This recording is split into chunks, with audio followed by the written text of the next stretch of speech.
ওগো মালিক, তুমি কি বাহানা করে আমার জান্নাতে নিয়ে যেতে পারো না? যুবকের কণ্ঠে যখন এমন কান্নার আওয়াজ, এদিকে যুবতী মেয়েটা পেছনে দাঁড়িয়ে গিয়েছে। এই যুবক, যদি জান্নাতে যাইতে হয় একা একা নয়, আমারও সাথে করে নিয়ে যাও, আমিও তোমার সাথে জান্নাতে যাব।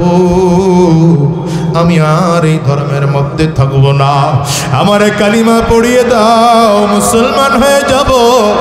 এক কলিজার টুকরো যুবক রে, আমি তোমাদেরকে বলে যাই রে, শোনো, হিসাব করে দেখো জীবনে কত গুনাহ করেছি বলো।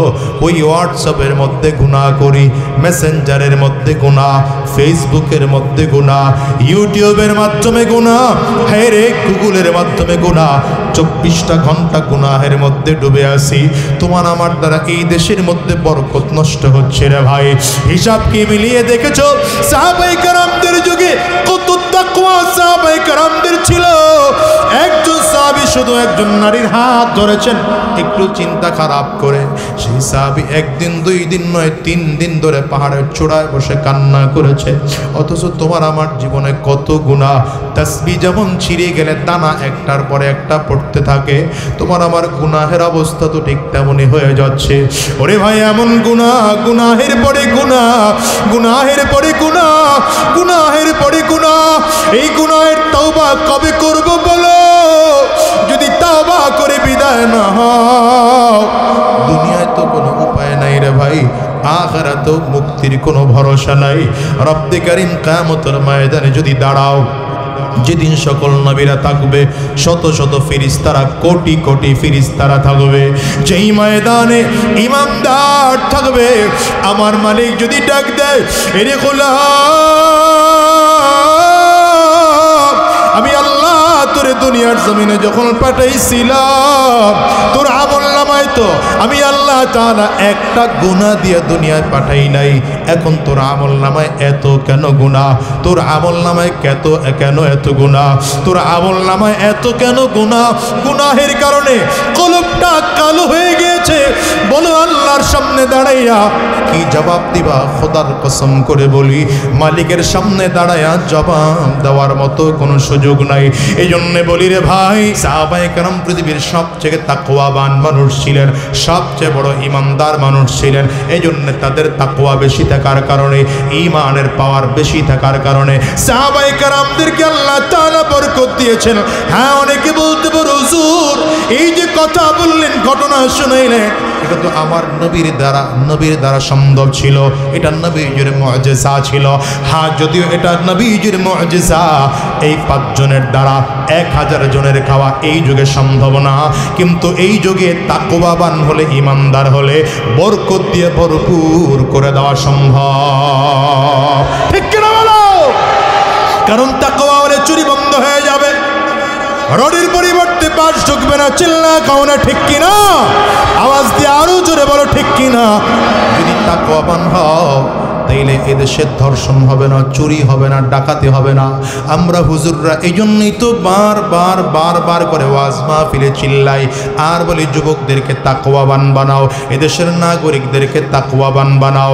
এই রে শরহুস সুদূরের মধ্যে আল্লামা জালালউদ্দিন সুয়ুতী রহমাতুল্লাহি আলাইহি লেখেন, 3 জন ভাই, সহদর ইমানদার ভাই, জালিম বাদশা 3 ভাইকে আটক করেছে।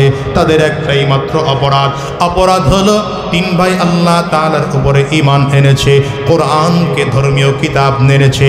হায় রে, সেই যুগের নবীকে নবী বলে মেনেছে, সেই যুগের ধর্মীয় গ্রন্থকে আসমানি কিতাব বলে মেনেছে। জালিম বাদশা 3 ভাইকে আটক করে নিয়ে আসছে। শুনলে, আল্লাহ পাকের উপর থেকে ঈমান ছেড়ে দে, আল্লাহ পাকের উপর থেকে ঈমান ছেড়ে দে। 3টা ভাই ডাক দিয়া বলে, বাদশা, ঈমান এনেছি আল্লাহর উপরে, আমরা জান্নাতে যেতে চাই, ঈমান ছাড়তে চাই না, জাহান্নামে যেতে চাই না। তাকওয়ার পাওয়ার কতটুকু, ঈমানের পাওয়ার কতটুকু বোঝানোর জন্য এটা শোনো। 3 ভাইয়ের মধ্য থেকে বড় ভাইকে ধরেছে, বাকি 2টা ভাইয়ের চোখের সামনে বড় ভাইকে ধরেছে, হাত পা বেঁধে দিয়েছে। বিশাল ডেগের মধ্যে তেল গরম করা হয়, তেলগুলো যখন টকবক করে ফুটতেছে, বড় ভাইকে ধরে তেলের মধ্যে ফেলে দেওয়া হলো। ছোট দুইটা ভাই তাকিয়ে তাকিয়ে দেখে বড় ভাইটা তেলের মধ্যে পড়ে মাছের মতো ভাজা ভাজা হয়ে গেছে। বড় ভাইটা আহারে অবস্থা খারাপ হয়ে গেল। ছোট দুইটা ভাই চোখের পানিগুলো ফেলে ফেলে কান্না করতেছে। এইবার দ্বিতীয় ভাইকেও ধরা হলো, হাত পা বাঁধা হলো, ওই তেলের মধ্যে ছেড়ে দেওয়া হবে। দ্বিতীয় ভাইরে জিজ্ঞাসা করা হয়, এখনো সময় আছে, বলো কালিমা ছাড়বা কিনা, আমাকে রব বলে মানবা কিনা, আল্লাহ পাকের উপর থেকে ঈমান ছাড়বা কিনা বলো। দ্বিতীয় ভাই ডেকে বলে, এই সুযোগ মিস করে লাভ নাই। আমি তাকিয়ে তাকিয়ে দেখি তেলের মধ্যে পড়ে গেলে মরবো না, তেলের মধ্যে পড়ে গেলে আল্লাহর জান্নাতে চলে যাব। কারণ জান্নাতের দরজার মধ্যে লেখা থাকবে উদখুলুহা বিসালাম।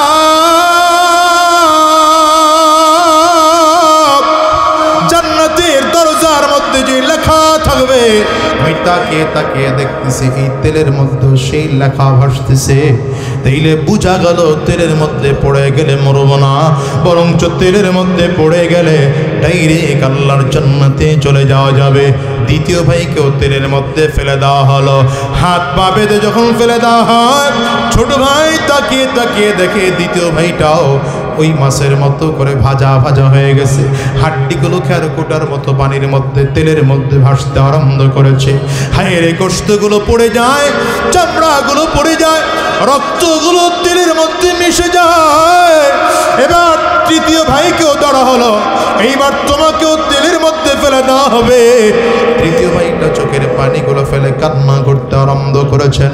বাদশা বলে, কেন কাঁদো, ভয় পেয়েছো নাকি, এজন্য কাঁদতেছো নাকি? 3 নম্বর ভাইটা ডাক দেয়া বলে, বাদশা নামদার, আমি ভয় পেয়ে কাঁদি না, মুসলমানরা কখনো ভয় পেয়ে কাঁদে না। মুসলমান ভয় পায় তো একজনকে ভয় পায়। চিল্লায় বলেন, কারে ভয় পায়? সবাই আঙ্গুলটা উঁচা করে বলেন, মুসলমান কারে ভয় পায়? দুনিয়ার আর কাউরে ভয় পায় না। ভয় পাওয়ার দরকার হলে একজনকে পায়, তিনি হলেন আল্লাহ। আমি ভয় পেয়ে কাঁদি না রে শোন, আমি এই জন্য কাঁদি, আমার 2টা ভাই চলে গেল, এখন আমাকেও তেলের মধ্যে ফেলায় দিবা। আল্লাহ তাআলা আমাকে একটা মাত্র জীবন দান করেছে, আমি যদি তেলের মধ্যে পড়ে শহীদ হয়ে যায়, তাইলে মাত্র একটা শহীদের মর্যাদা পাবো। আল্লাহ তাআলা যদি আমার প্রত্যেকটা পশমে পশমে জীবন দিতেন, তাইলে যতগুলো পশম ছিল অতগুলো পশমে তো শাহাদাতের মর্যাদা পাইতাম। আজকে যদি আমার 1000 জীবন থাকতো, 100 জীবন থাকতো, 1 লক্ষ জীবন আমার শরীরের মধ্যে থাকতো, তাইলে তো 100 শাহাদাতের মর্যাদা আমি পাইতাম। বাদশা চিন্তা করে, দেরি করে লাভ নাই, এর তেলের মধ্যে ফেলে দাও। সব প্রস্তুত করা হলো। একজন অগ্নি পূজক মন্ত্রী এসে বলে, শোন বাদশাহ, এইভাবে যদি আপনি এক এক করে করে 2 ভাইরে তেলের মধ্যে ফেলে দিয়েছে, এই 3 নম্বর ভাইটাকেও যদি আপনি তেলের মধ্যে ফেলে দেন, আর যদি ঈমান না ছাড়ে, তাইলে এমন হতেও পারে আপনার নিজের লোকজনগুলো তারাও কালিমা পড়ে মুসলমান হয়ে যাবে। তার চেয়ে একটা কাজ করেন, 40টা দিন আমাকে সময় দেন, আমি এই যুবককে লইয়া আমার বাড়িতে চলে যাব।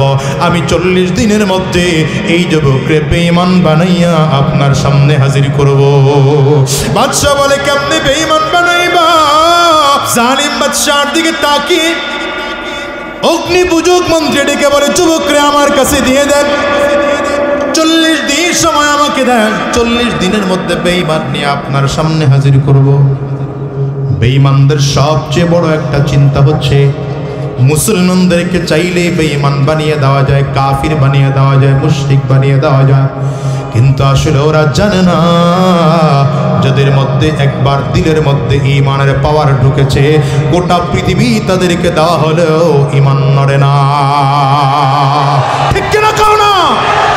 এই যে উত্তরবঙ্গে গেলাম, গিয়ে দেখলাম হাজারো মানুষদেরকে বেঈমান বানানোর জন্য খ্রিস্টান মিশনারি কাজ করতেছে, মুনকিরিনে হাদিসিনরা কাজ করতেছে, যারা হাদিস বিশ্বাস করে না, যারা কোরআনকে শুধু বলে আহলে কোরআন আমরা, মূলত এরা মুনকিরিনে হাদিস, এরা কাজ করতেছে, বেঈমানরা কাজ করতেছে।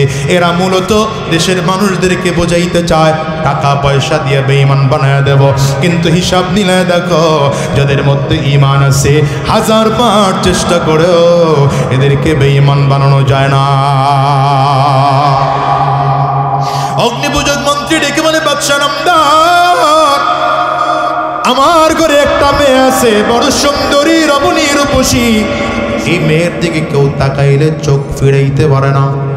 আপনি যদি যুবকটারে আমার কাছে দিয়ে দেন, আমার মেয়ের প্রেমে পড়ে যাবে 40 দিনের মধ্যে। তখন আমি প্রস্তাব দেবো, আমার মেয়ের পাইতে হলে তাইলে তোমাকে বেঈমান হওয়া লাগবে। বাদশাহ প্রস্তাবে রাজি হয়ে গেল। আশ্চর্যের ব্যাপার, যুবককে নিয়ে আসলো বিশাল রাজপ্রাসাদের মধ্যে। খাওয়া দাওয়ার অভাব নাই, আরাম আয়েশের কোনো অভাব নাই। বিশাল রাজপ্রাসাদের মধ্যে সব সাজসজ্জার জিনিসপত্র দিয়া, আরাম আয়েশের জিনিসপত্র দিয়া, একই রুমের মধ্যে যুবককেও রেখেছে, মন্ত্রীর যুবতী মেয়েটাকেও রেখেছে, যুবকরে বেঈমান বানানোর জন্য। 40 দিন পার হয়ে গেল। 40 দিন পর মন্ত্রী এসেছে, নিজের মেয়েকে গোপনে করে ডেকেছে। মা, কতটুকু আগাইতে পেরেছিস বল না? মেয়েটা বাবার দিকে তাকিয়ে চোখের পানিগুলো ফেলে ফেলে কান্না করে আর বলে, বাবা, এটা কেমন যুবক জানি না, এটা বড় আশ্চর্য যুবক। 40টা দিন হয়ে গেল, আমার দিকে একটা নজর করে তাকায় নাই। আমি কত সাজসজ্জা করে, কত নতুন নতুন পোশাক পরে, কত সুন্দর করে আতর খুশবু লাগায় যুবকের সামনে হাজির হয়েছি। যুবক আমার দিকে ফিরে একটা বারের জন্য নজর দেয় নাই। আমি যদি আমার দিকে তাকাইতে জোর করতাম, যুবক আমার দিকে না ফিরে ভিন্ন দিকে চেহারা ঘুরিয়ে বলতো, বন্ধু, আমি তোমার দিকে তাকাবো না, তোমার দিকে তাকাতে আমাকে বাধ্য করো না। এই চোখ দিয়ে বেগানা কোনো নারীর দিকে তাকানো যাবে না। এই চোখ আল্লাহ তাআলা দেখেছেন আল্লাহকে দেখার জন্য। সুতরাং এক আল্লাহ ছাড়া দুনিয়ার কারো দিকে আমি ফিরে তাকাতে চাই না। শুধু আব্বা তাই নয়, আমি যুবকরে বারবার করে খাওয়ানোর চেষ্টা করেছি, আমার দিকে তাকাবে তো দূরের কথা, আমার হাতের এক গ্লাস পানি পর্যন্ত যুবক পান করে নেই। তবে আশ্চর্যের ব্যাপার, আমি যখন ঘুমিয়ে পড়তাম তাকিয়ে দেখতাম যুবকটা সাজদার মধ্যে পড়ে আছে। যুবকের জায়নামাজের সামনে চারিদিক থেকে আনকমন কিছু ফল চলে আসছে। আমি যুবকরে জিজ্ঞাসা করতাম, এগুলো কই পাও? যুবক কান্না করে বলতো, বন্ধে, আমার মালিক তার পক্ষ থেকে আমার জন্য রিজিক করে এগুলো পাঠায়। ও বাবা, এই জিনিসগুলো দেখে তো আমারও মনটাই চায় আমি মুসলমান হয়ে যাব।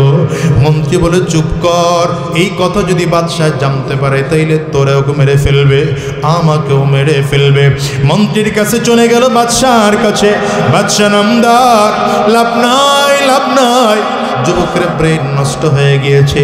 দুই ভাইকে স্বচক্ষে মৃত্যু দেখেছে, তেলের মধ্যে পড়ে পড়ে জীবন্ত মৃত্যু দেখা যুবকের মাথা নষ্ট হয়ে গিয়েছে। সে ছেলেও চিনে না, এখন মেয়েও চিনে না। এখন চাইলেছে মেয়ের দিকে আকর্ষণ হয় না। এই যুবককে চিকিৎসা করানো লাগবে, রাজপ্রাসাদ থেকে বের করতে হবে। আরও কিছুদিন সময় আমাকে দেয়। কিছুদিন লম্বা সময় নিয়ে আবার চলে আসছে। মন্ত্রী এবার নিজের বাড়ির মধ্যে নিয়ে গেছে যুবকরে। রাতের বেলায় মন্ত্রী জানালার ফাঁক দিয়ে তাকিয়ে তাকিয়ে দেখে আল্লাহর বান্দা নামাজের মধ্যে সাজদায় পড়ে আছে। 2 রাকাত নামাজ শেষ করে দুহাত উঁচু করেছে আসমানের দিকে, আর আল্লাহ তাআলাকে ডাক দেয়, ওগো দয়ার মালিক, 40টা দিন আমার কত তুমি গুনাহের পরিবেশে রাইখাও গুনাহ থেকে হেফাজত করেছ। চাইলে আমার দিয়ে তো গুনাহ করাইতে পারত মালিক, কিন্তু তোমার নিজ কুদরতি হাত দিয়ে আমার হেফাজত করেছ। তবে আল্লাহ, আমার দিলে বড় আফসুস, এক মায়ের ঘরে 3টা ভাই জন্মগ্রহণ করলাম, একই বাবার ঘরে 3 ভাই জন্মগ্রহণ করলাম। আমার 2টা ভাই জান্নাতে চলে গেল, আমি এখনো পর্যন্ত জান্নাতে যেতে পারলাম না। ওগো মালিক, তুমি কি বাহানা করে আমার জান্নাতে নিয়ে যেতে পারো না? যুবকের কণ্ঠে যখন এমন কান্নার আওয়াজ, এদিকে যুবতী মেয়েটা পেছনে দাঁড়িয়ে গিয়েছে। এই যুবক, যদি জান্নাতে যাইতে হয় একা একা নয়, আমারও সাথে করে নিয়ে যাও, আমিও তোমার সাথে জান্নাতে যাব। আমি আর এই ধর্মের মধ্যে থাকবো না, আমারে কালিমা পড়িয়ে দাও, মুসলমান হয়ে যাব। এক কলিজার টুকরো যুবক রে, আমি তোমাদেরকে বলে যাই রে, শোনো, হিসাব করে দেখো জীবনে কত গুনাহ করেছি বলো। ওই হোয়াটসঅ্যাপের মধ্যে গুনাহ করি, মেসেঞ্জারের মধ্যে গুনাহ, ফেসবুকের মধ্যে গুনাহ, ইউটিউবের মাধ্যমে গুনাহ, হ্যাঁ রে গুগলের মাধ্যমে গুনাহ। 24টা ঘন্টা গুনাহের মধ্যে ডুবে আছি। তোমার আমার দ্বারা এই দেশের মধ্যে বরকত নষ্ট হচ্ছে রে ভাই। হিসাব কি মিলিয়ে দেখেছো? সাহাবায়ে কেরামদের যুগে কত তাকওয়া সাহাবায়ে কেরামদের ছিল। একজন সাহাবী শুধু একজন নারীর হাত ধরেছেন, একটু চিন্তা খারাপ করে সেই সাহাবী একদিন 2 দিন নয় 3 দিন ধরে পাহাড়ের চূড়ায় বসে কান্না করেছে। অথচ তোমার আমার জীবনে কত গুনাহ। তাসবিহ যেমন ছিঁড়ে গেলে দানা একটার পরে একটা পড়তে থাকে, তোমার আমার গুনাহের অবস্থা তো ঠিক তেমনই হয়ে যাচ্ছে। ওরে ভাই, এমন গুনাহ, গুনাহের পরে গুনাহ, গুনাহের পরে গুনাহ, গুনাহের পরে গুনাহ। এই গুনাহের তওবা কবে করব বলো? যদি তওবা করে বিদায় না হও, দুনিয়ায় তো কোনো উপায় নাই রে ভাই, আখিরাতে মুক্তির কোনো ভরসা নাই। أن أهل القرى آمنوا واتقوا لفتحنا عليهم بركات من السماء والأرض। আল্লাহ তাআলা গোটা পৃথিবীর মানুষকে বরকত দিয়ে পরিপূর্ণ করে দেওয়ার জন্য 2টি থিওরি দিয়েছেন। গোটা পৃথিবীর অভাব দূর করণের জন্য আল্লাহ তাআলা 2টি থিওরি দিয়েছেন। বলেন কয়টা থিওরি? এই কথা বলেন কয়টা? 2টা। আলোচনায় যাওয়ার আগে বলেন, অভাব দেন কে? আঙ্গুলটা উঁচা করে বলেন। মোবাইল টিপলে মোবাইল থুয়া এরপরে আঙ্গুল উঁচা করে বলেন, অভাব দেন কে? অভাব দূর করেন কে? মুসিবত দেন কে? মুসিবত নেন কে? ফসল আদি দেন কে? ফসল আদি নেন কে? বরকত দেওয়ার মালিক কে? এগুলো কি দিল থেকে বিশ্বাস করে বলছেন? বলেন না, দিল থেকে বিশ্বাস করে বলেছেন? যদি দিল থেকে বিশ্বাস করেন তাহলে আমার সামনে কথা বলা সহজ হবে। গোটা বাংলাদেশে আজ একের পর এক অভাব। কি পরিমাণ অভাব! দীর্ঘ 53 বছর আমরা শুধু ডিজিটাল ডিজিটাল ডিজিটাল বানানোর গল্প শুনেছি, কথা বলে না? বিশেষ করে দীর্ঘ 16 বছর যেই পরিমাণে দেশকে ডিজিটাল বানানোর স্বপ্ন আর গল্প শুনলাম, তাতে এতদিনে দেশ স্বর্ণ দিয়ে রাস্তা হয়ে যাওয়ার কথা। বুঝেন নাই? স্বর্ণ দিয়ে হবে তো দূরের কথা, গাড়ি চলার মতো রাস্তা এখনো পর্যন্ত বাংলাদেশে তৈরি হয় নাই। এত স্বপ্ন দেখলাম, গল্প শুনেছি এতদিন, দেশ মধ্য আয়ের দেশে চলে যাবে, দেশ অমুক অমুক জায়গায় এত কিছু হবে। সর্বশেষ আমরা এই দেখলাম যে দেশটা দুর্নীতিতে 5 বার চ্যাম্পিয়ন হয়েছে। অভাব কেন দূর করা যায়নি বলেন তো? এ দেশের মানুষদেরকে এখনো কেন মধ্যম আয়ের জায়গায় পৌঁছানো যায়নি? এদেশের এখনো লক্ষ কোটি যুবক বেকার। অবশ্য আপনারা এই কথাগুলো আমাদের হুজুরদের কাছ থেকে শুনতে চান না, আমি বলতেছি এই জন্যে, যেহেতু আমি হুজুরের পাশাপাশি জনপ্রতিনিধি, কিছুটা জনগণের সাথে মিশার সুযোগ আছে। সেই জায়গা থেকে বলছি, এই দেশে এখনো লক্ষ কোটি যুবক বেকার আছে। এই বেকার যুবকদের কর্মসংস্থান করার জন্যে আমাদের সরকার বিগত দিনে কি তাদের উদ্যোগ ছিল বলেন? সর্বশেষ ঘটনা এই হলো 53 বছর পরে আমার স্কুল কলেজ ইউনিভার্সিটির ছাত্ররা বৈষম্য বিরোধী আন্দোলনে রাজপথে নামতে বাধ্য হলো। এর মূল কারণ কোথায় জানেন? এর মূল কারণ এই 53 বছর কোরআন দিয়ে এদেশ শাসন করা হয়নি, এদেশ ইসলামের পদ্ধতি অনুযায়ী শাসন করা হয় নাই। এদেশের শাসন ক্ষমতায় কোনো আলেম, কোনো দাড়িওয়ালা, টুপিওয়ালা, জুব্বাওয়ালা, তাকওয়াওয়ান মানুষ এদেশের ক্ষমতায় ছিল না। 2-4 জন দাড়িওয়ালা ছিল, ক্ষমতা সে পালানোর জন্য দাড়ি কামাইয়া চুলে কলব লাগাই দিছে। এদের দাড়ি কি স্থায়ী না অস্থায়ী? এদের দাড়ি আল্লাহর ভয়ে না জনগণের ভয়ে? জনগণ যতদিন পক্ষে ছিল ততদিন দাড়ি ছিল, যখন জনগণ বিপক্ষে চলে গেছে এখন দাড়ি বিপক্ষে চলে গেছে। অথচ আমরা হুজুররা তো আলহামদুলিল্লাহ তখনও মুখে দাড়ি এখনো দাঁড়িয়ে আছে, তখনও মাথায় টুপি ছিল এখনো মাথায় টুপি আছে, তখনও সুন্নতি পোশাক ছিল এখনো সুন্নতি পোশাক আছে, তখনও জোর গলায় কথা বলতাম এখনো জোর গলায় কথা বলি। হ্যাঁ, মামলা দিয়েছে, আমাদের হামলা করেছে, কাকে মামলা দেয়নি বলেন? এদেশের আলেমদেরকে কাকে মামলা দেয়নি আপনি বলেন? এই যে মাদানীনগর মাদ্রাসার আমার উস্তাদ, মাদানীনগর মাদ্রাসার নায়েবে মুহতামিম আল্লামা আলী আকবর সাহেব দামাত বরকাতুল আলিয়া, হুজুরের বিরুদ্ধে মামলা দেওয়া হলো, তিনি নাকি রমনা বটমূলে হামলা করেছেন। আমরা একদিন হুজুরকে প্রশ্ন করলাম, হুজুর আপনি ওখানে গেলেন কেন? হুজুর বলে, গেলাম কই, আমি তো রমনা বটমূল চিনি না। দেওয়া হয়েছে মামলা। আল্লামা দিলাওয়ার হোসেন সঈদ সাহেবের বিরুদ্ধে মামলা দেওয়া হলো। কি মামলা? তিনি 71-এ নারী নির্যাতন করেছেন। আরো আসতে কর নাউজুবিল্লাহ, আগামী বছর নাউজুবিল্লাহ কয়েন নাকি? আল্লামা মামুনুল হক সাহেবের বিরুদ্ধে মামলা দেওয়া হলো, তিনি ধর্ষণ করেছেন। হ্যাঁ, আল্লামা খালিদ সাইফুল্লাহ আইয়ুবীর বিরুদ্ধে মামলা দেওয়া হলো, তিনি গুলিস্তানে ককটেল নিক্ষেপ করেছেন।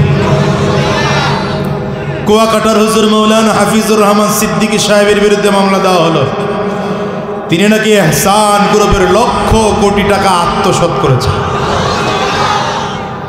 পীর সাহেব চরমনাইয়ের বিরুদ্ধে মামলা দেওয়া হলো, তিনি নাকি 10,000 টাকার পকেট মারছেন।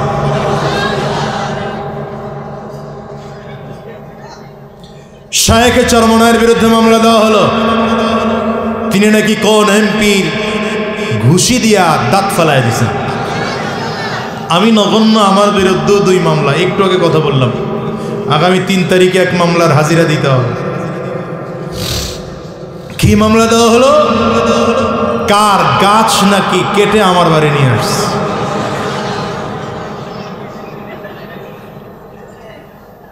তা আমি বলি, আলেমদিকে যারা হামলা করেছ, মামলা দিয়েছ, ঘর পুড়িয়েছ, ঘর জ্বালিয়েছ, মাহফিল বন্ধ করেছ, আজকে ময়দানের দিকে তাকিয়ে দেখো, ময়দানের দিকে তাকিয়ে দেখো। আলহামদুলিল্লাহ আমরা এখনো গলা উঁচু করে কথা বলি, বুক টান করে কথা বলি, মাথা উঁচু করে কথা বলি। হাজার লক্ষ শ্রোতা আমাদের কথাগুলো দিল ভরে মন দিয়ে কথাগুলো শুনে, ঠিক কিনা বলেন?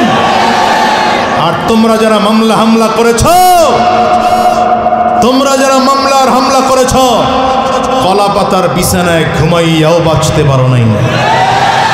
লুঙ্গি পরে, প্যান্ট শার্ট খুলে লুঙ্গি পরে, দাড়ি কামিয়ে, মাথায় কলপ, চুলে কলপ লাগিয়ে, তারপরে মাছের টলারে উঠেও বাঁচতে পারো নাই। আমি তো বলি এগুলো দুনিয়ার ধরা, কিয়ামতের ময়দানে আল্লাহর সামনে ধরা খাইবা।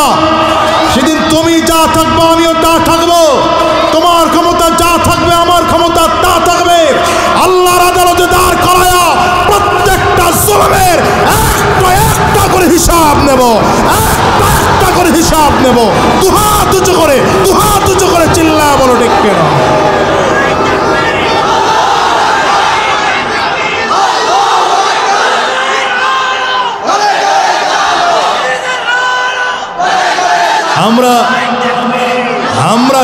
রাজপথে ছিলাম, ময়দানে ছিলাম, এখনো ময়দানে আছি।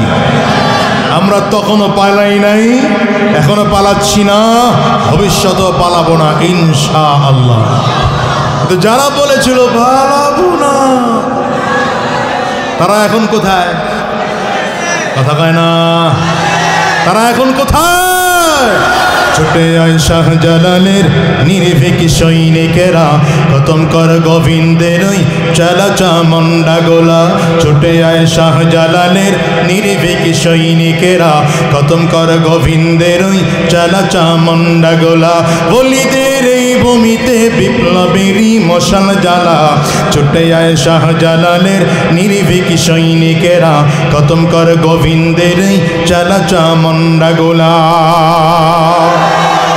শাহজালালের পাক ভূমিতে আসে যারা ভাগ বসাতে, শাহজালালের পাক ভূমিতে আসে যারা ভাগ বসাতে, ওদের ওই আস্থানাতে ধরে ধরে আগুন জ্বালা। ছুটে আয় শাহজালালের নির্ভীক সৈনিকেরা, খতম কর গোবিন্দের ওই চালা চামুন্ডা গোলা। যখন একদিক ছুটে গেছে গা, এখন প্ল্যান বি বাস্তবায়নের জন্য ইসকন মাঠে নামাইছে।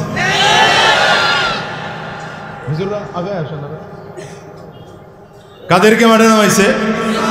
ইসকন মাঠে নামাইছে। এদেরকে দিয়ে উগ্রতা এমন ভাবে ছড়াচ্ছে, এদেশের মানুষদের প্রতি, এদেশের মানুষদেরকে সাম্প্রদায়িক উস্কানি দেওয়া শুরু করেছে। কি কথা বলেন না কেন? এই ইসকন এদেশের চিহ্নিত সন্ত্রাসী সংগঠন। জোরে বলেন না কেন? ইসকন এদেশের চিহ্নিত সন্ত্রাসী সংগঠন। এরা আমার ভাইকে হত্যা করেছে, ঠিক কিনা বলেন? এরা আমার অ্যাডভোকেট সাইফুল ইসলামকে হত্যা করেছে। এই বাংলাদেশে বসবাস করার এদের অধিকার নেই।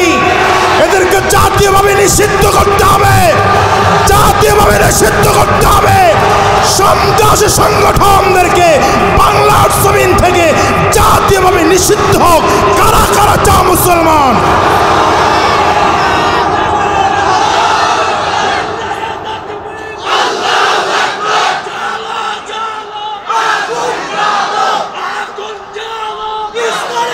ভাইয়েরা আমার, এটা মুসলমানের দেশ, এটা 92% মুসলমানের দেশ। চিল্লা বলো ঠিক কিনা? এটা কোরআন ওয়ালাদের দেশ, ইসলাম ওয়ালাদের দেশ। ভারতের দালালি এখানে বসে চলবে না। দুহাত তুলে বলেন, দুহাত তুলে বলেন, দুহাত তুলে বলেন। তৈয়ার আছেন তো ইনশাআল্লাহ? তৈয়ার আছেন তো ইনশাআল্লাহ? নারে তাকবীর। দুই হাত উঁচু করে ভালো করে। আমরা স্লোগান দেওয়াই শিখি নাই। কথা বলতে না করতেছে এখানে। আর এখানে বসে বসুক তো, একদম চুপ করে বসে থাক। দেখি স্লোগান আজকে শিখাই দিয়ে যায়। কাশি দেন, গলা ক্লিয়ার কর। পারবেন? মনে হয় পারবেন? ইনশাআল্লাহ পাওয়ার ভালো না। পারবেন? দুই হাত উঁচা করেন। ডানে আর ভাবে তাকিয়ে দেখেন তো হাতকে তুলে নেই। মাশাআল্লাহ। হাতগুলো মুঠ করেন, জোরে একটা ঝাঁকি দেন, শরীরের মধ্যে একটা স্পিড আসুক। দেন ঝাঁকি। এবার কণ্ঠের পুরোটা আওয়াজ ছেড়ে দিয়ে একটা তাকবীর হবে। রেডি? বলো রেডি? নারে তাকবীর, নারে তাকবীর, জোরে নারে তাকবীর। আমরা সবাই রাসূল সেনা, জোরে আমরা সবাই রাসূল সেনা। ভয় করি না বুলেট বোমা। নারে তাকবীর, জোরে নারে তাকবীর। কোরআন সুন্নাহর আলো, কোরআন সুন্নাহর আলো, কোরআন সুন্নাহ যেখানে, আমরা আছি সেখানে। চালো রে চালো, চালো রে চালো। রক্ত কি বলে? রক্তের বন্যায়, রক্তের বন্যায় এক আলিফের রক্ত ঝরেছে, এক আলিফের রক্ত ঝরেছে, সাইফুল ইসলামের রক্ত ঝরেছে। বাংলাদেশের হাজার লক্ষ সাইফুল ইসলাম তৈয়ার আছে, তবে মুহাম্মদুর রাসূলুল্লাহর দ্বীনকে আমরা বিলীন হতে দিতে পারি না, ইসলামের তাহজিব ও তামাদ্দুনকে বিলীন হতে দিতে পারি না। প্রয়োজনে লক্ষ সাইফুল ইসলাম আলী রক্ত দেবে, জীবন দেবে, ইসলামকে দেশ থেকে মুক্ত করে ছাড়বে ইনশাআল্লাহ। রক্ত লাগলে, রক্ত লাগলে রক্ত দেব, এক সাগর রক্ত দেব, ঠিক কিনা বলেন? স্লোগান দিছি না আমরা, রক্তের বন্যায়। রাজপথে যখন স্লোগান দিয়ে নেমেছি, আরে মাথাটাই তো পালায় গেছে গা, তোমরা তো সামসি গা, কথা কয় না, বড়টাই তো গেছে গা, তোমরা কে? দুপুরের খানা পাকানো ছিল, না খাইয়েই পালাতে বাধ্য হয়েছে। রাগ করলেন না? হ্যাঁ,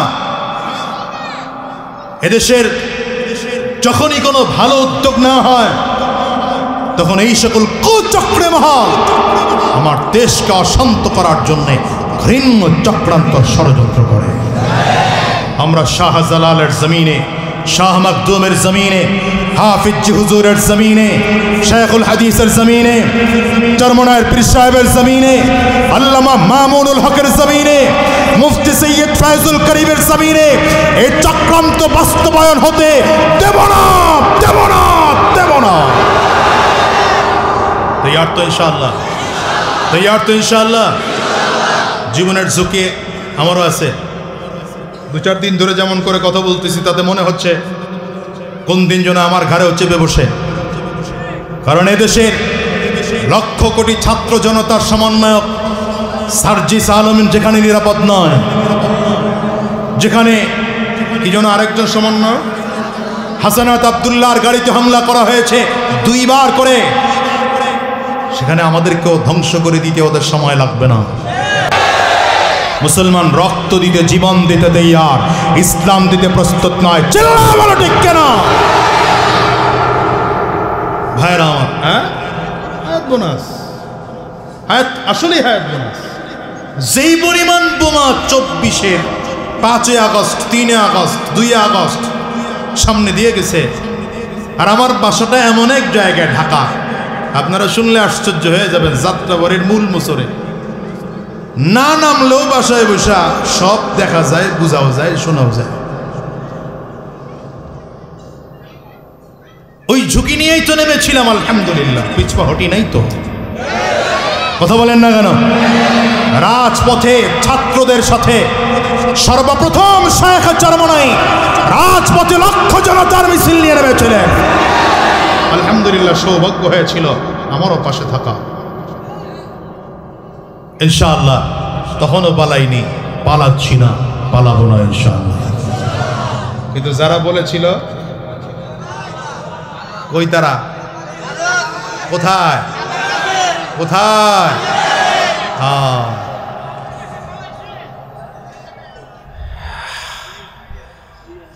এই জন্য আল্লাহ বলেন, ইয়া মা'শার সূরা আর-রহমান, ইয়া মা'শারাল ইনসি ওয়াল জিন ইন ইসতাতা'তুম আন তানফুযু মিন আকতারিস সামাওয়াতি ওয়াল আরদ ফানফুযু। আল্লাহ কয় যদি শক্তি থাকে তাহলে আসমান জমিনের বাইরে কোথাও বের হয়ে দেখ না। আল্লাহ বলেন লা তানফুযুনা ইল্লা বিসুলতান, কোথাও যেতে পারবি না, যেখানে যাবে ওখানে আমি আল্লাহর রাজত্ব আছে। যেখানে গিয়েছ শান্তিতে আছে এমন না। আমার অনেকে বলে হুজুর মাইরা ফালাইলেই তো ভালো আছিল। আমি বলি না, অনেক সময় মারার চেয়ে না মারায় শাস্তি বেশি হয়। কেন?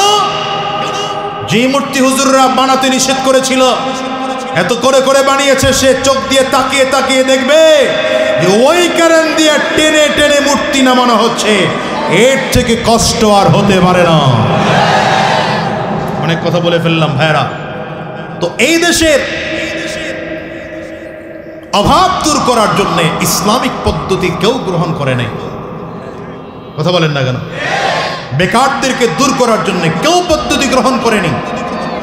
ইসলামের থিওরি হচ্ছে, যদি বাংলাদেশের সিচুয়েশনে বলি, তাহলে বাংলাদেশের 18 কোটি যুবক যদি হয়, 18 কোটি জনগণ যদি হয়, 18 কোটি জনগণই যেন কিছু না কিছু ইনকাম করতে পারে, কেউ যেন বেকার না থাকে, এই ফিকির ইসলামী সরকার করত।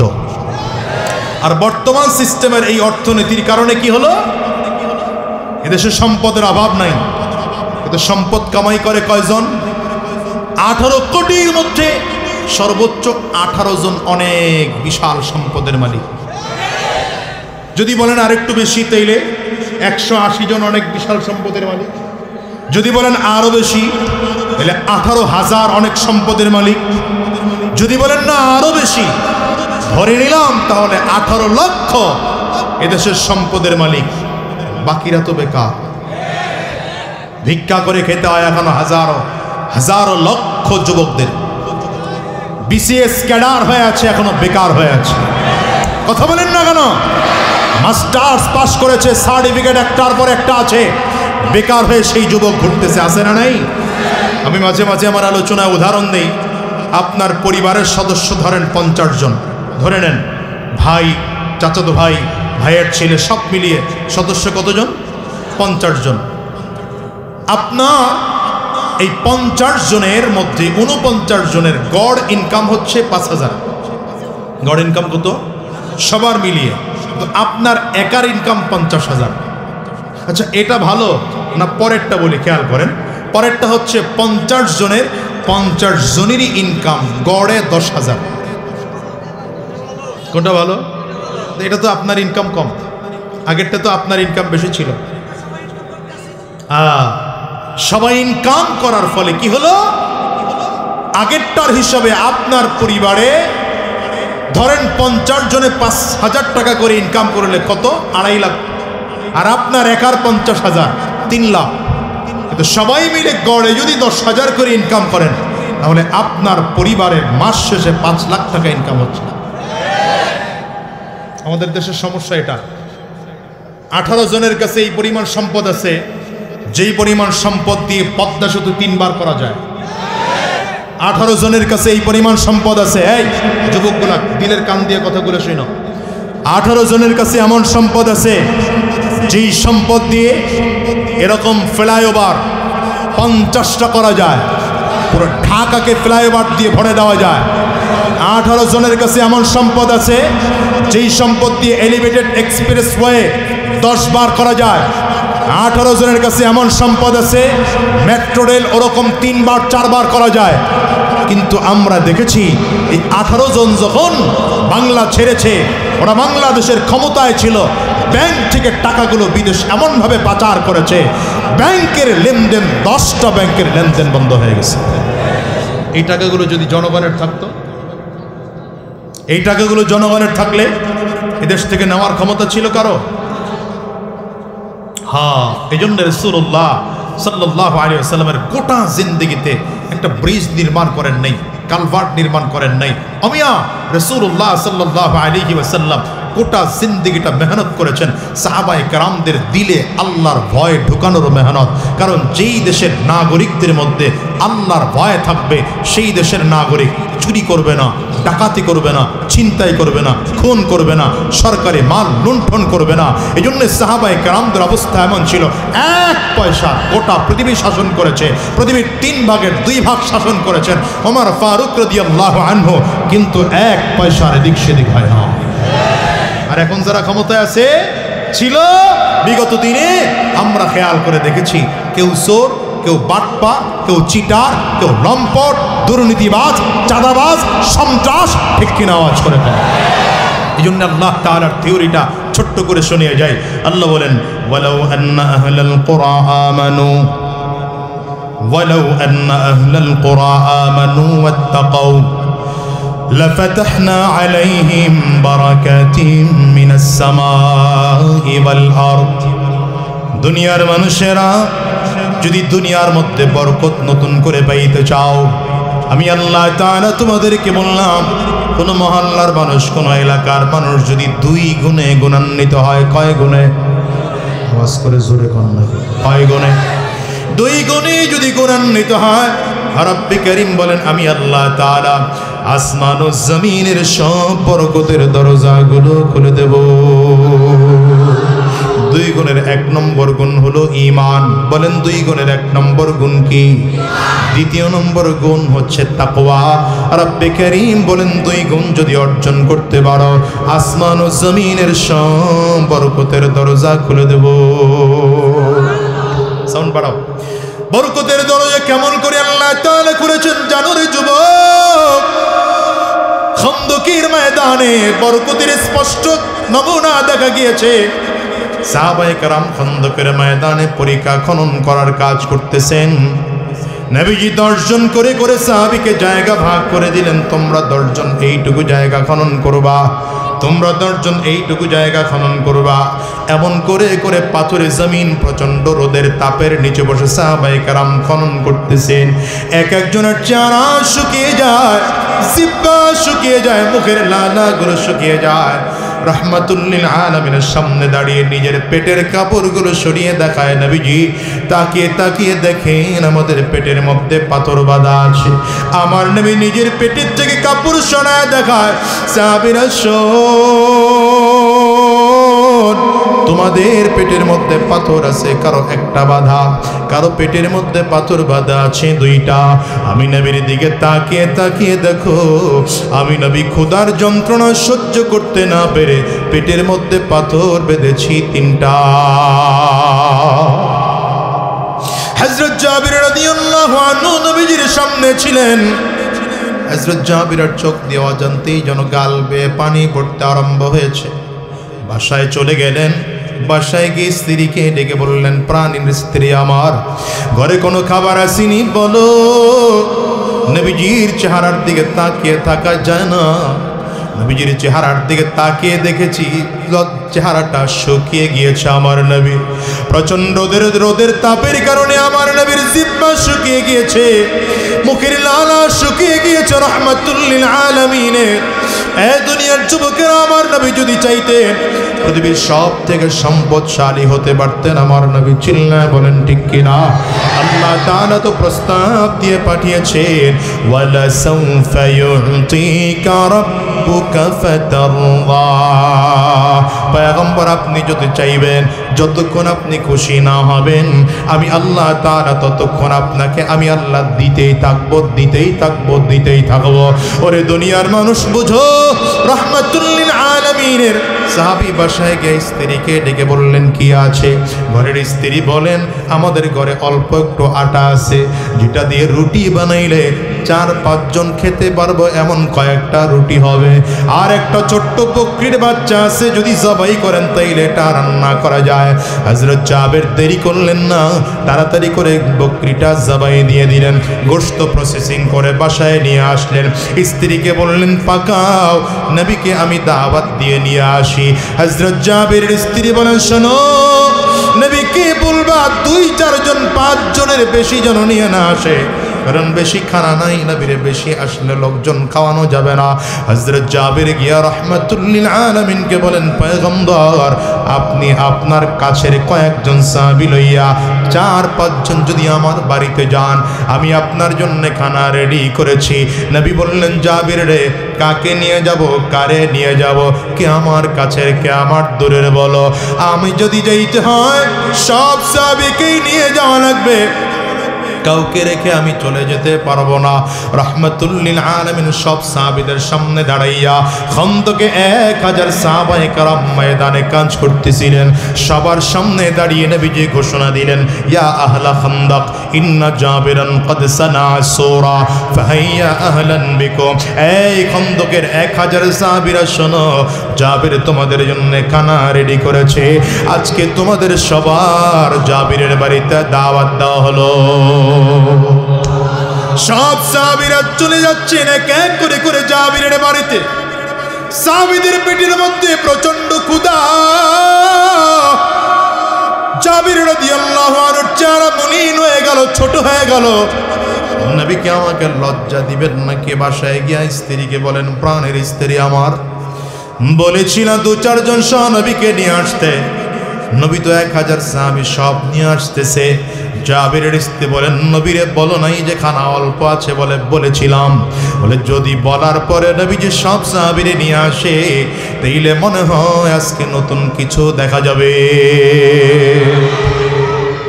লম্বা কথা অল্প সময় করে বলি, নবীজি জাবির রাদিয়াল্লাহু আনহুর বাড়িতে গিয়ে বললেন, রুটি বানানোর জন্য যে খামিরা তৈয়ার করেছ নিয়ে আসো। খামিরা তৈয়ার করে সামনে আনা হলো।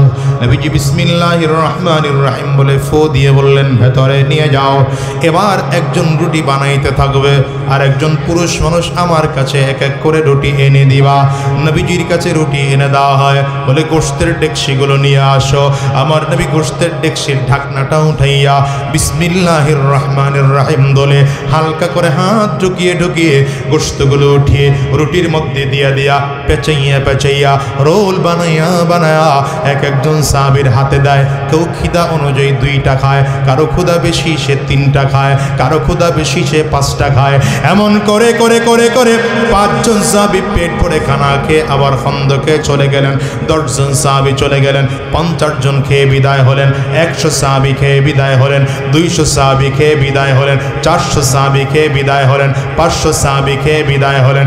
এমন করে করে 1000 সাহাবী পেট ভরে খানা খাইয়া খন্দকে বিদায়। নবী যেবার ডাক দিলেন, জাবের আসো, এখন তুমি আর আমি দুজনে মিলে খাবো। হযরত জাবির বলেন, আমিও খাইলাম, আমার নবীও খাইলেন। এবার গোশতের টেকসিটা আমার হাতে নবীজি ধরিয়ে দিলেন, যাও বাসায় চলে যাও, নিয়ে তোমার স্ত্রী পরিবারের সদস্যদেরকে খেতে বলো। জাবির রাদিয়াল্লাহু আনহু বলেন, বড় কৌতূহল জাগলো আমার দিলের মধ্যে। খানা ছিল অল্প, 1000 জনরে আমার নবী কেমন করে খাওয়ালেন। গোশতের ঢাকনাটা উঠাইলাম, ডেকসির ঢাকনা উঠিয়ে তাকিয়ে দেখি একটা গোশত যেন ঢাকনা থেকে পাতিলা থেকে কমে না।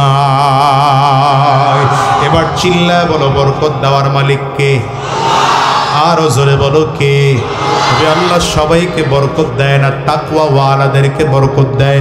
সাহাবায়ে কেরাম পৃথিবীর সবচেয়ে তাকওয়াবান মানুষ ছিলেন, সবচেয়ে বড় ইমানদার মানুষ ছিলেন।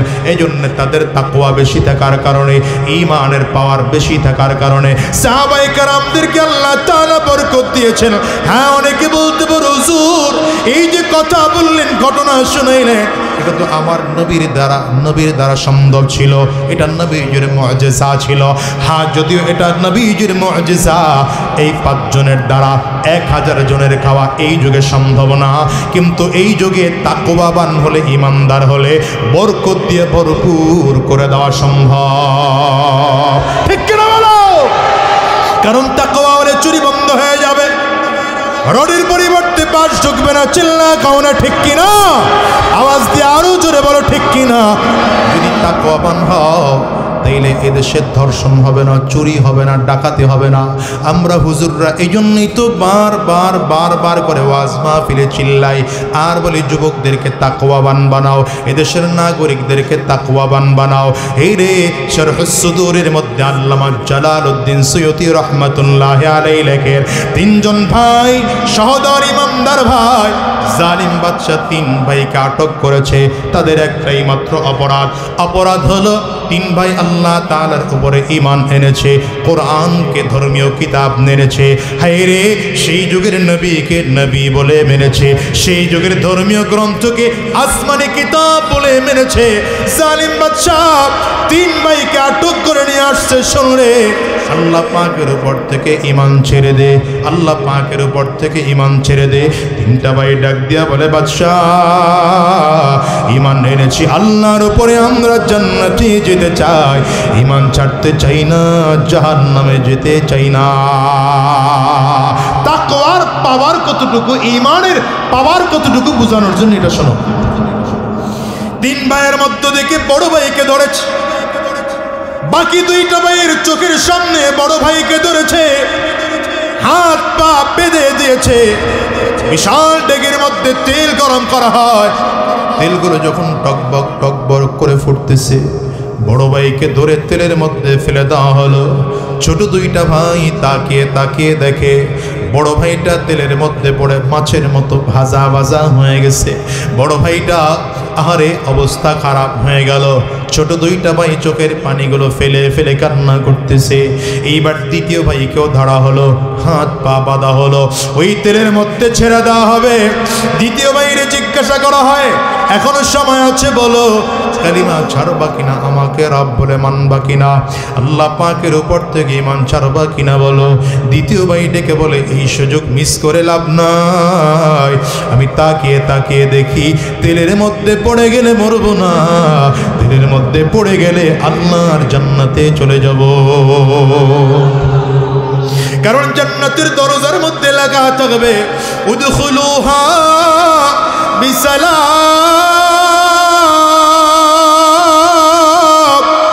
জান্নাতের দরজার মধ্যে যে লেখা থাকবে, আমি তাকিয়ে তাকিয়ে দেখতেছি এই তেলের মধ্যে সেই লেখা ভাসতেছে। তাইলে বুঝা গেল তেলের মধ্যে পড়ে গেলে মরব না, বরঞ্চ তেলের মধ্যে পড়ে গেলে ডাইরেক্ট আল্লাহর জান্নাতে চলে যাওয়া যাবে। দ্বিতীয় ভাইকেও তেলের মধ্যে ফেলে দেওয়া হলো। হাত পা বেঁধে যখন ফেলে দেওয়া হয়, ছোট ভাই তাকিয়ে তাকিয়ে দেখে দ্বিতীয় ভাইটাও ওই মাছের মতো করে ভাজা ভাজা হয়ে গেছে। হাড্ডিগুলো খেরকোটার মতো পানির মধ্যে তেলের মধ্যে ভাসতে আরম্ভ করেছে। হায়ের গোশতগুলো পড়ে যায়, চামড়াগুলো পড়ে যায়, রক্তগুলো তেলের মধ্যে মিশে যায়। এবার তৃতীয় ভাইকেও ধরা হলো, এইবার তোমাকেও তেলের মধ্যে ফেলে দেওয়া হবে। তৃতীয় ভাইটা চোখের পানিগুলো ফেলে কান্না করতে আরম্ভ করেছেন। বাদশা বলে, কেন কাঁদো, ভয় পেয়েছো নাকি, এজন্য কাঁদতেছো নাকি?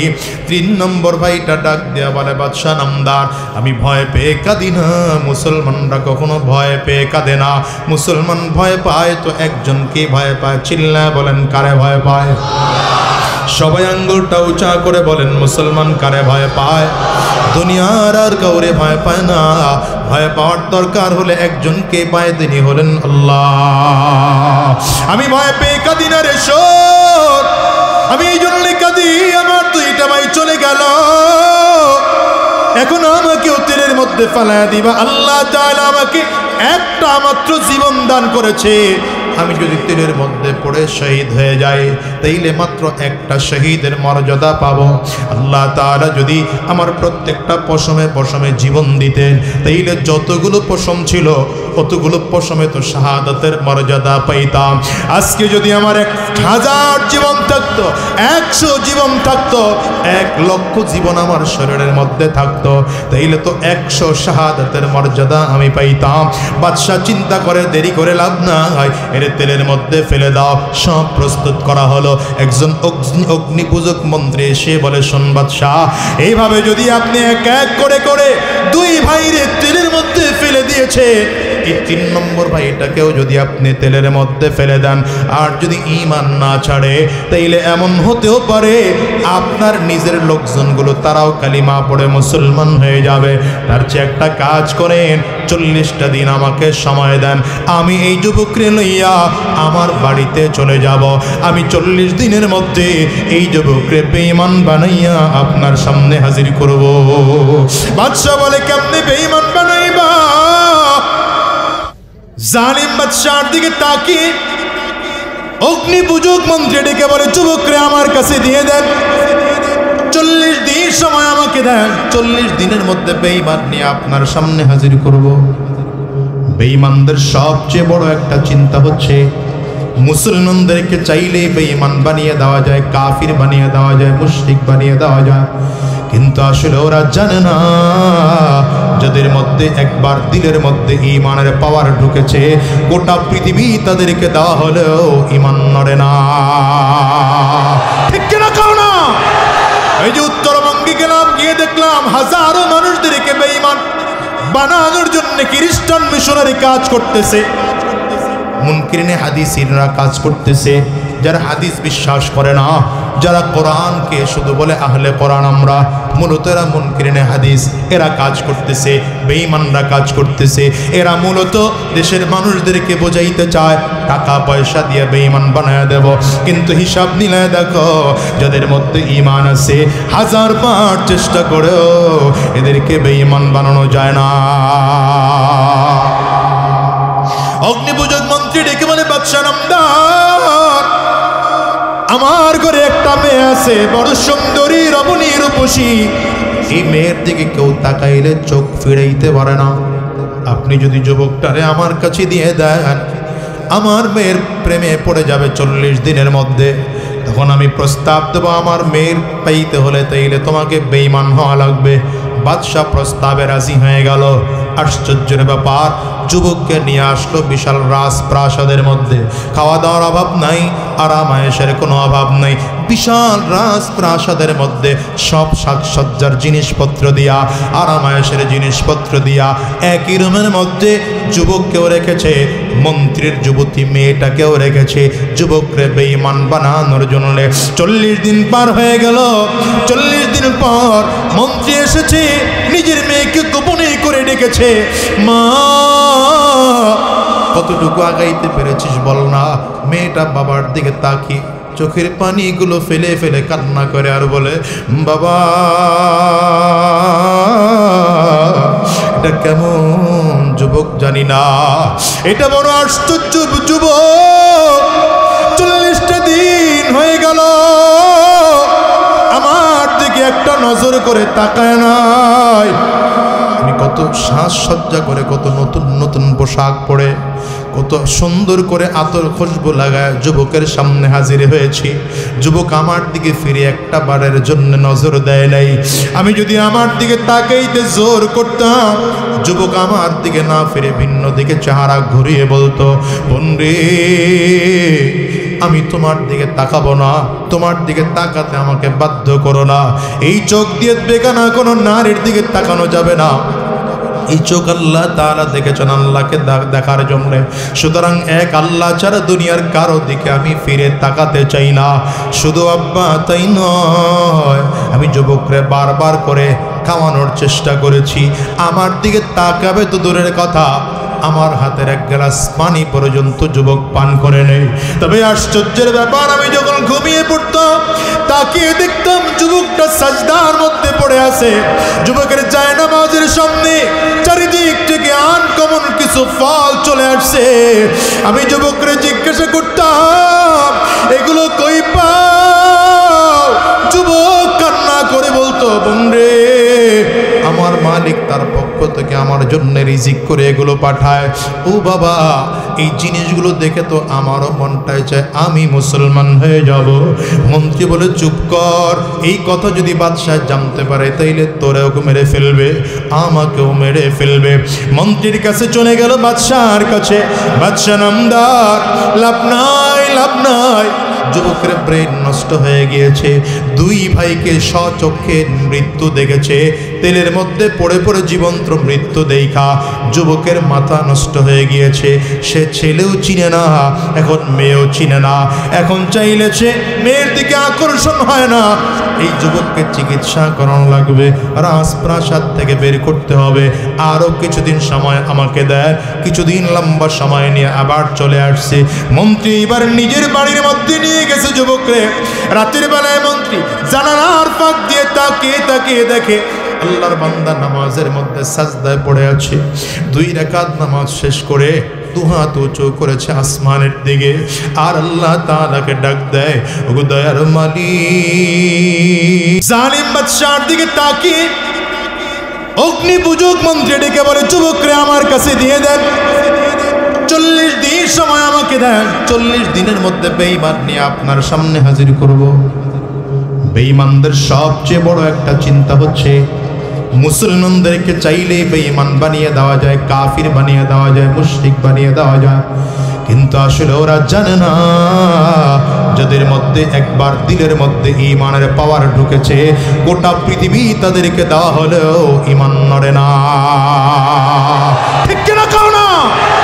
এই যে উত্তরবঙ্গে গেলাম, গিয়ে দেখলাম হাজারো মানুষদেরকে বেঈমান বানানোর জন্য খ্রিস্টান মিশনারি কাজ করতেছে, মুনকিরিনে হাদিসিনরা কাজ করতেছে। যারা হাদিস বিশ্বাস করে না, যারা কোরআনকে শুধু বলে আহলে কোরআন আমরা, মূলত এরা মুনকিরিনে হাদিস, এরা কাজ করতেছে, বেঈমানরা কাজ করতেছে। এরা মূলত দেশের মানুষদেরকে বোঝাইতে চায় টাকা পয়সা দিয়ে বেঈমান বানায় দেব। কিন্তু হিসাব নিলে দেখো, যাদের মধ্যে ঈমান আছে, 1000 বার চেষ্টা করেও এদেরকে বেঈমান বানানো যায় না। বাদশা নামদার, আমার ঘরে একটা মেয়ে আছে বড় সুন্দরী রমণী রূপসী, এই মেয়ের দিকে কেউ তাকাইলে চোখ ফিরাইতে পারে না। আপনি যদি যুবকটারে আমার কাছে দিয়ে দেন, আমার মেয়ের প্রেমে পড়ে যাবে 40 দিনের মধ্যে। তখন আমি প্রস্তাব দেবো, আমার মেয়ের পাইতে হলে তাইলে তোমাকে বেঈমান হওয়া লাগবে। বাদশাহ প্রস্তাবে রাজি হয়ে গেল। আশ্চর্যের ব্যাপার, যুবককে নিয়ে আসলো বিশাল রাজপ্রাসাদের মধ্যে। খাওয়া দাওয়ার অভাব নাই, আরাম আয়েশের কোনো অভাব নাই। বিশাল রাজপ্রাসাদের মধ্যে সব সাজসজ্জার জিনিসপত্র দিয়া, আরাম আয়েশের জিনিসপত্র দিয়া, একই রুমের মধ্যে যুবককেও রেখেছে, মন্ত্রীর যুবতী মেয়েটাকেও রেখেছে, যুবকরে বেঈমান বানানোর জন্য। 40 দিন পার হয়ে গেল। 40 দিন পর মন্ত্রী এসেছে, নিজের মেয়েকে গোপনে করে ডেকেছে। মা, কতটুকু আগাইতে পেরেছিস বল না। মেয়েটা বাবার দিকে তাকিয়ে চোখের পানিগুলো ফেলে ফেলে কান্না করে আর বলে, বাবা, এটা কেমন যুবক জানি না, এটা বড় আশ্চর্য যুবক। 40টা দিন হয়ে গেল, আমার দিকে একটা নজর করে তাকায় নাই। আমি কত সাজসজ্জা করে, কত নতুন নতুন পোশাক পরে, কত সুন্দর করে আতর খুশবু লাগায় যুবকের সামনে হাজির হয়েছি। যুবক আমার দিকে ফিরে একটা বারের জন্য নজর দেয় নাই। আমি যদি আমার দিকে তাকাইতে জোর করতাম, যুবক আমার দিকে না ফিরে ভিন্ন দিকে চেহারা ঘুরিয়ে বলতো, বন্ধু, আমি তোমার দিকে তাকাবো না, তোমার দিকে তাকাতে আমাকে বাধ্য করো না। এই চোখ দিয়ে বেগানা কোনো নারীর দিকে তাকানো যাবে না। এই চোখ আল্লাহ তাআলা দেখেছেন আল্লাহকে দেখার জন্য।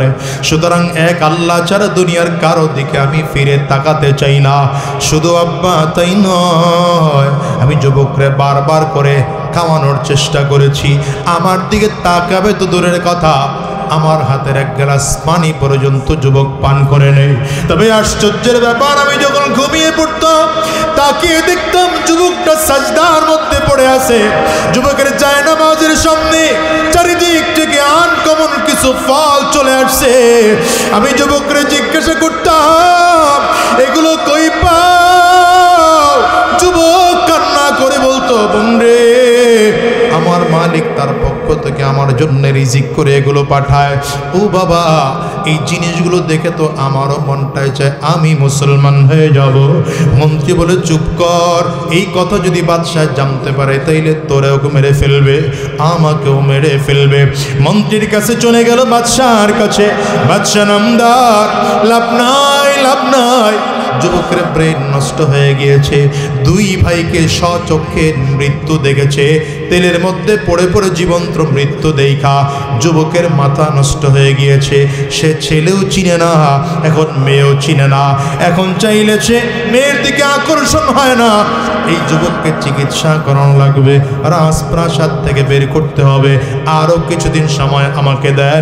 কিছুদিন লম্বা সময় নিয়ে আবার চলে আসছে। মন্ত্রী এবার নিজের বাড়ির মধ্যে নিয়ে গেছে যুবকরে। রাতের বেলায় মন্ত্রী জানালার ফাঁক দিয়ে তাকিয়ে তাকিয়ে দেখে আল্লাহর বান্দা নামাজের মধ্যে সাজদায় পড়ে আছে। 2 রাকাত নামাজ শেষ করে দুহাত উঁচু করেছে আসমানের দিকে, আর আল্লাহ তাআলাকে ডাক দেয়, ওগো দয়ার মালিক, 40টা দিন আমার কত তুমি গুনাহের পরিবেশে রাইখাও গুনাহ থেকে হেফাজত করেছ। চাইলে আমার দিয়ে তো গুনাহ করাইতে পারত মালিক, কিন্তু তোমার নিজ কুদরতি হাত দিয়ে আমার হেফাজত করেছ। তবে আল্লাহ, আমার দিলে বড় আফসুস, এক মায়ের ঘরে 3টা ভাই জন্মগ্রহণ করলাম, একই বাবার ঘরে 3 ভাই জন্মগ্রহণ করলাম। আমার 2টা ভাই জান্নাতে চলে গেল, আমি এখনো পর্যন্ত জান্নাতে যেতে পারলাম না। ওগো মালিক, তুমি কি বাহানা করে আমার জান্নাতে নিয়ে যেতে পারো না? যুবকের কণ্ঠে যখন এমন কান্নার আওয়াজ, এদিকে যুবতী মেয়েটা পেছনে দাঁড়িয়ে গিয়েছে। এই যুবক, যদি জান্নাতে যাইতে হয় একা একা নয়, আমারও সাথে করে নিয়ে যাও, আমিও তোমার সাথে জান্নাতে যাব। আমি আর এই ধর্মের মধ্যে থাকবো না, আমারে কালিমা পড়িয়ে দাও, মুসলমান হয়ে যাব। রে, আমি তোমাদেরকে বলে যাই রে, শোনো, হিসাব করে দেখো জীবনে কত গুনাহ করেছি বলো। ওই হোয়াটসঅ্যাপের মধ্যে গুনাহ করি, মেসেঞ্জারের মধ্যে গুনাহ, ফেসবুকের মধ্যে গুনাহ, ইউটিউবের মাধ্যমে গুনাহ, হ্যাঁ রে গুগলের মাধ্যমে গুনাহ। 24টা ঘন্টা গুনাহের মধ্যে ডুবে আছি। তোমার আমার দ্বারা এই দেশের মধ্যে বরকত নষ্ট হচ্ছে রে ভাই। হিসাব কি মিলিয়ে দেখেছো? সাহাবায়ে কেরামদের যুগে কত তাকওয়া সাহাবায়ে কেরামদের ছিল। একজন সাহাবী শুধু একজন নারীর হাত ধরেছেন, একটু চিন্তা খারাপ করে সেই সাহাবী একদিন 2 দিন নয় 3 দিন ধরে পাহাড়ের চূড়ায় বসে কান্না করেছে। অথচ তোমার আমার জীবনে কত গুনাহ। তাসবিহ যেমন ছিঁড়ে গেলে দানা একটার পরে একটা পড়তে থাকে, তোমার আমার গুনাহের অবস্থা তো ঠিক তেমনই হয়ে যাচ্ছে। ওরে ভাই, এমন গুনাহ, গুনাহের পরে গুনাহ, গুনাহের পরে গুনাহ, গুনাহের পরে গুনাহ। এই গুনাহের তওবা কবে করব বলো?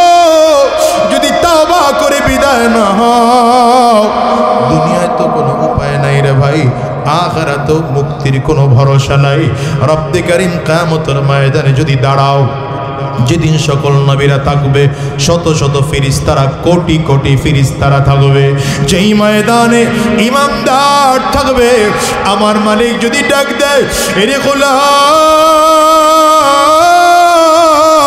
আমি আল্লাহ তোরে দুনিয়ার জমিনে যখন পাঠাইছিলাম, তোর আমলনামায় তো আমি আল্লাহ তাআলা একটা গুনাহ দিয়ে দুনিয়ায় পাঠাই নাই। এখন তোর আমলনামায় এত কেন গুনাহ? তোর আমলনামায় কেন এত গুনাহ? তোর আমলনামায় এত কেন গুনাহ? গুনাহের কারণে কলবটা কালো হয়ে গিয়েছে। বলো আল্লাহর সামনে দাঁড়াইয়া কি জবাব দিবা? খোদার কসম করে বলি, মালিকের সামনে দাঁড়াইয়া জবাব দেওয়ার মতো কোনো সুযোগ নাই। এই জন্যে বলি রে ভাই, দুনিয়ার জমিনে কয়দিন বেঁচে থাকবো জানি না, কখন জমিন থেকে বিদায় নেব জানি না। এই দুনিয়া আসার সিরিয়াল আছে বাজান, আমি তো প্রায় বলি যাওয়ার কোনো সিরিয়াল নাই। এই দুনিয়া আগে দাদা আসে, তারপরে বাবা আসে, তারপরে সন্তান আসে।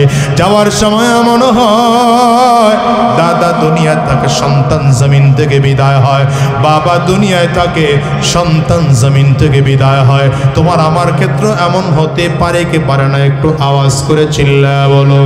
আজকের এই মাহফিলটাও তো তোমার আমার জীবনের শেষ মাহফিল হতে পারে। আজকের এই মোনাজাতটাও তো জীবনের শেষ মোনাজাত হতে পারে। আজকের এই রাতও তো জীবনের শেষ রাত হতে পারে। এখান থেকে ওয়াদা করে বের হও, আর হারাম রাস্তায় চলবো না, শয়তানি রাস্তায় চলবো না, সুদের কারবার করবো না, ঘুষের কারবার করবো না। তো ইয়ার কারা কারা দুইটা হাত উঁচা করে আল্লাহকে দেখা,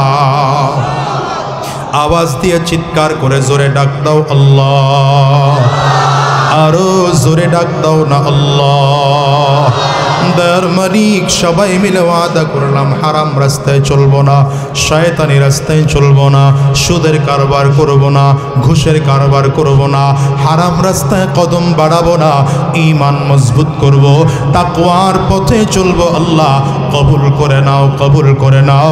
চিৎকার করে বলো আমিন। আরো জোরে আওয়াজ দিয়া জবান করে বলো আল্লাহুম্মা আমিন।